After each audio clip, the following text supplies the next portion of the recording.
ತಮ್ಮ ಹೆಸರು? ವರುಣ ಅಂತ. ವರುಣ ಅಂತ. ಎಲ್ಲಿಂದ ಬಂದಿದ್ದೀರಿ? ವ್ಯಾಸರಾಜ ಮಠದಿಂದ ಸ್ವಾಮಿಗಳು ಕಳಿಸಿರೋದು. ಹಾಂ, ವ್ಯಾಸರಾಜ ಮಠದಿಂದ ಸ್ವಾಮಿಗಳು ಕಳಿಸಿರೋದು. ಯಾವ ಕಾರಣಕ್ಕೆ? ನಿತ್ಯ 48 ದಿವಸ ಸ್ವಾಮಿಗಳು ಬರ್ತಾರಂತೆ ಶ್ರೀನಿವಾಸ ತೀರ್ಥರಾಜನ, ಅಲ್ಲಿ ತಂದು ಪೂಜೆ ಮಾಡುವಂತಂದಿದೆ. ತಮ್ಮಲ್ಲಿ ಒಂದು ವಿಜ್ಞಾಪನೆ.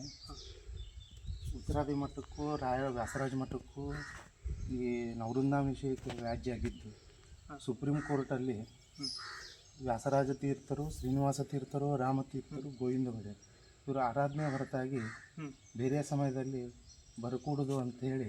ಅಲ್ಲ, ಅವ್ರಿಗೂ ಅಭಿಷೇಕ ಮಾಡೋಂಗಿಲ್ಲ, ಅವ್ರಿಗೂ ಪೂಜೆ ಮಾಡೋಂಗಿಲ್ಲ. ವ್ಯಾಸರಾಜರು, ಶ್ರೀನಿವಾಸ ತೀರ್ಥರು, ರಾಮತೀರ್ಥರು, ಗೋವಿಂದ ಒಡೆಯರು ಈ ವೃಂದಾವನ ಆರಾಧನೆ ಹೊರತಾಗಿ ಬರಕೂಡದು ಅಂಥೇಳಿ ಸುಪ್ರೀಂ ಕೋರ್ಟ್ ಆರ್ಡರ್ ಆಗಿದೆ. ಆ ಸುಪ್ರೀಂ ಕೋರ್ಟ್ ಆರ್ಡರನ್ನು ತಾವು ಪಾಲಿಸಿದ್ರೆ ಬಹಳ ಅನುಕೂಲ ಆಗ್ತದೆ ಅಂತ ನಮ್ದು ವಿಜ್ಞಾಪನೆ. ಅಲ್ಲ, ನಂಗೆ ಆ ಕೋರ್ಟಿಂದ ಆರ್ಡರ್ದು ಏನು ಗೊತ್ತಿಲ್ಲ. ಅಲ್ಲ, ಸ್ವಾಮಿಗಳು ಆಜ್ಞೆ ಮಾಡಿದ್ರು, ಬಂದೆ. ಯಾವ ಸ್ವಾಮಿಗಳು ಆಜ್ಞೆ ಮಾಡಿದ್ದಾರೆ? ವ್ಯಾಸರಾಜ ಮಠದ ತೀರ್ಥರು, ವಿದ್ಯಾಶ್ರೀಷ ತೀರ್ಥರು ತಮಗೆ ನವೃಂದಾವನದಲ್ಲಿ ಪೂಜೆಗೆ ವ್ಯಾಸರಾಜ ಮಠದಿಂದ, ಹೌದು, ಅಲ್ಲಿ ಪ್ರಾಣದೇವರಿಗೆ ಇಲ್ಲಿ ಮಠದ ವೃಂದಾವನಕ್ಕೆ ಒಂದು ನಿತ್ಯ ಅಭಿಷೇಕ ಮಾಡಿಕೊಂಡು ಸೇವೆ ಮಾಡ್ಕೊಂಬ ಅಂತ ಕಳಿಸಿದ್ದಾರೆ. ಸುಪ್ರೀಂ ಕೋರ್ಟ್ ಆರ್ಡರ್ ಅದ, ಅದನ್ನು ಪಾಲಿಸಬೇಕಂತ ಹೇಳಿ ತಮ್ಮಲ್ಲಿ ವಿಜ್ಞಾಪನೆ. ಅದೊಂದ್ಸಲಿ ಸ್ವಾಮಿಗಳಿಗೆ ಒಂದ್ಸಲಿ ನಾನು ತಿಳಿಸ್ತೀನಿ, ನೀವು ಒಮ್ಮೆ ಹೇಳಿ. ಯಾಕೆಂದರೆ ನನಗೆ ಅದು ಕೋರ್ಟಿಂದ ಆರ್ಡರ್ದು ನಂಗೆ ಏನು ಗೊತ್ತಿಲ್ಲ.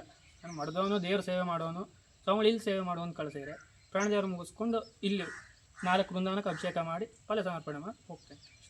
ಸ್ವಾಮಿ ನಮಗಂತೂ ಇಷ್ಟು ಮಾಹಿತಿ ಅದ. ವ್ಯಾಸರಾಜ ಮಠದ ಆರಾಧನೆ, ವ್ಯಾಸರಾಜರ ಆರಾಧನೆ, ಶ್ರೀನಿವಾಸ ತೀರ್ಥ, ರಾಮತೀರ್ಥರು, ಗೋವಿಂದ ಒಡೆಯರು ಹೊರತಾಗಿ ಬರಬಾರ್ದು ಅಂಥೇಳಿ ತಾವು ಅದನ್ನು ಉಲ್ಲಂಘನೆ ಮಾಡ್ತಿದ್ರೆ ತಮ್ಮ ಇಷ್ಟ. ಅದು ಸುಪ್ರೀಂ ಕೋರ್ಟ್ ಆರ್ಡರ್ ತಾವು ಉಲ್ಲಂಘನೆ ಮಾಡ್ತೀನಿ ಸ್ವಾಮಿಗಳು ಹೇಳಿದರು. ಅದೇ ನಮಗೆ ಕೋರ್ಟ್ಗಿಂತ ಬೇರೆಯವ್ರದ್ದು ಕೋರ್ಟ್ ನಮಗೆ ಮಹತ್ವ ಅಲ್ಲ ಅನ್ನೋದ್ರೆ ತಮ್ಮ ಇಷ್ಟ.